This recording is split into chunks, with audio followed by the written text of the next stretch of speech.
ఈరోజు రేవంత్ రెడ్డి గారు అసెంబ్లీలో ఈ అంశంపై మాట్లాడారు. నేను విషయాల్లోకి వెళ్లే ముందు రేవంత్ రెడ్డి గారు ఎంత పచ్చి అబద్ధాలు మాట్లాడతాడు, ఎంత గోబల్స్ ప్రచారం చేస్తాడు అనడానికి ఒక ఉదాహరణ చూపించి నేను ముందుకు వెళ్తాను. రేవంత్ రెడ్డి గారు ఏం మాట్లాడినరో ముందు మీకు అసెంబ్లీలో చూపిస్తాను. అసలు మేము అడిగింది ఏంది? వాళ్ళ ఈ కార్ రేసింగ్ మీద శాసనసభలో చర్చ జరపండి. చర్చ జరిగితే నిజానిజాలు సభ ద్వారా రాష్ట్ర ప్రజలకు తెలుస్తుంది. ఒకవేళ తప్పు చేస్తే మీరు వివరించండి. అది తప్పు చేయలేదు, రాష్ట్ర ప్రయోజనాల కోసం మేము చేసిన పని అని మేము వివరిస్తాం. అన్ని విషయాలు ప్రజలకు తెలవాలి, సభలో చర్చించాలని బీఆర్ఎస్ పార్టీ మొన్న స్పీకర్ గారిని కలిసి చర్చకు అవకాశం ఇవ్వమని అడిగాం. ఈరోజు కూడా శాసనసభలో అడిగాం. మరి మేము మాట్లాడతామంటే రేవంత్ రెడ్డికి అంత భయం ఎందుకు? మమ్మల్ని బయటకు పంపి సభలో మేము లేకుండా రేవంత్ రెడ్డి గారు దాని మీద చర్చించారు. మాకు చెప్పే అవకాశమే ఇవ్వలేదు. ఆ చెప్పింది కూడా ఎంత శుద్ధ అబద్ధమో ఒక్కసారి మీకు చూపిస్తాను. హెచ్ఎండిఏ ఖాతాలో ఉండాల్సిన కోట్ల రూపాయలు లండన్లో ఏదో కంపెనీకి మార్చి ఆ లండన్ కంపెనీ వెనకాల నీకేం లాలూచి ఉందో చెప్పకుండా ముందు ట్రైపార్టీ అగ్రిమెంట్ ఉన్నదాన్ని బైపార్టీ అగ్రిమెంట్ చేసి బైపార్టీ అగ్రిమెంట్ల ఎన్నికల నిబంధనలను ఉల్లంఘించి రాష్ట్ర ప్రభుత్వ విధి విధానాలను ఉల్లంఘించి అన్ని రకాలుగా కోట్ల రూపాయలు అధ్యక్ష 55 కోట్లు అంటుండు అధ్యక్ష. వీళ్ళు చేసుకున్నది 600 కోట్లు ఎన్నికే. 55 కోట్లు ఇవ్వగానే నేను పట్టుకున్నా అధ్యక్ష. 55 కోట్లు ఇవ్వగానే నేను పట్టుకున్నా కాబట్టి 500 కోట్లు మిగిలిపోయినాయి అధ్యక్ష. లేకపోతే నేను జర్ర ఆయన వచ్చిండు కదా చెప్పిన కదా అధ్యక్ష, జర్ర ఊహానిగా అయిపోతుందని. నేను జర్ర ఊ అంటే 600 పోతుండే అధ్యక్ష. ఆయన ఏమన్నాడు? 600 కోట్ల రూపాయలని ఒక అసత్యాన్ని చెప్పే ప్రయత్నం చేసిండు. ఇది ఏబీబీ ఫార్ములా కంపెనీ మన రాష్ట్ర ప్రభుత్వ ప్రస్తుతం ఉన్న ఎంఏయుడి ప్రిన్సిపల్ సెక్రటరీ దానం కిషోర్కు రాసిన లేఖ. ఇది స్పష్టంగా ఇందులో ఉంది, నేను చదివి వినిపిస్తా. దానం కిషోర్ గారికి ఎప్పుడు రాశారు? 22 డిసెంబర్ 2023 ఈ ప్రభుత్వం వచ్చిన తర్వాత. ఇందులో ఏం రాశారు?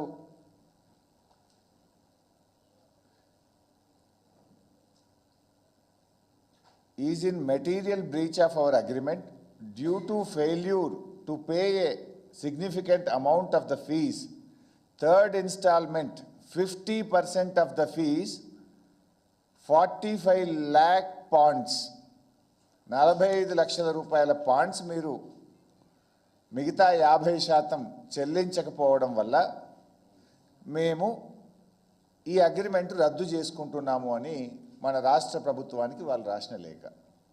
అంటే మొదటి 50% ఆల్రెడీ బీఆర్ఎస్ ప్రభుత్వం ఉన్నప్పుడే చెల్లించాం.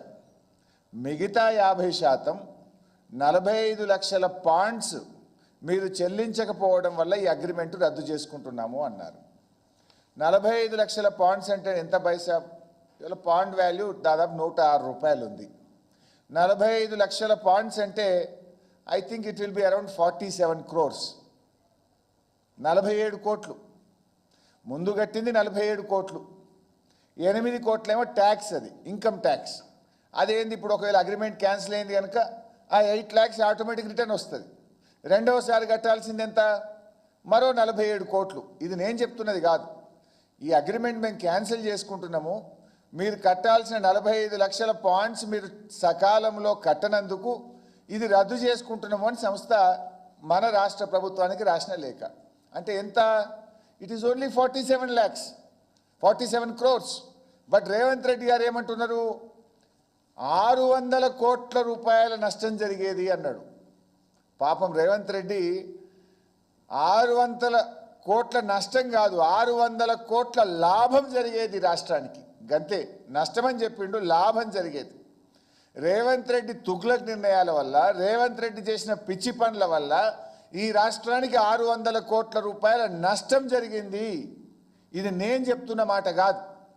2022లో రాష్ట్ర ప్రభుత్వం మొట్టమొదటిసారిగా ఫార్ములా ఈ కార్ రేసింగ్ను హైదరాబాద్లో జరిపితే ప్రపంచ ప్రఖ్యాతిగాంచిన నెల్సన్ అనే సంస్థ, ఇది ఇప్పుడు ఇచ్చినది కాదు, అప్పుడే 2022లో ఈ కార్ రేసింగ్ జరిగిన తర్వాత ఎంత లాభం ఈ రాష్ట్రానికి జరిగిందని ఈ నెల్సన్ అనే సంస్థ ఇచ్చినటువంటి రిపోర్టు మీ ముందు ఉంచుతున్నాను. ఈ సంస్థ ఏం చెప్పింది? The race had a total impact in the range of 75.8 millions to 83.7 millions on the local Hyderabad economy. అంటే దాదాపు 600 కోట్ల రూపాయలు హైదరాబాద్కు మేలు జరిగింది. హైదరాబాద్కు ఈ కార్ రేసింగ్ జరపడం వల్ల 600 కోట్ల రూపాయలు మన ఎకానమీకి లాభం జరిగింది అని ఇది బీఆర్ఎస్ ప్రభుత్వమో మేం చెప్తున్నది కాదు. నెల్సన్ అనే ప్రపంచ ప్రఖ్యాతిగాంచినటువంటి సంస్థ తన రిపోర్ట్లో ఆ రోజే చెప్పింది. అంటే రేవంత్ రెడ్డి గారు చెప్పింది శుద్ధ అబద్ధం. ఈ రాష్ట్రానికి 600 కోట్ల నష్టం చేసింది రేవంత్ రెడ్డి. ఈ రాష్ట్రం యొక్క ఇమేజ్ను దెబ్బతీసింది రేవంత్ రెడ్డి. కానీ ఉల్టా ఏమంటుండు? నేనేదో ఉద్ధరించినా ఇది 55 కోట్లు కాదు 600 కోట్ల నష్టం జరిగేటువంటి ఒక శుద్ధ అబద్ధాన్ని అసెంబ్లీ సాక్షిగా మేము లేనప్పుడు చెప్పిండు. మేము సభలో ఉండుంటే వాస్తవాలు అక్కడే చెప్పుండే వాళ్ళం కదా. ఆ అవకాశం లేకుండా చేసిండు. ఇవాళ ఇంకా ముఖ్యమైన విషయం ఏంది? వాస్తవానికి ఇవాళ ఈయన కేసు పెట్టిండు. నీ కేసు డొల్లో కేసు అని సరే ప్రాథమికంగా హైకోర్టు చెప్పింది. కేసు ఎందుకు పెట్టాలి? అది అవినీతి నిరోధక శాఖ తరఫున పెట్టినావు.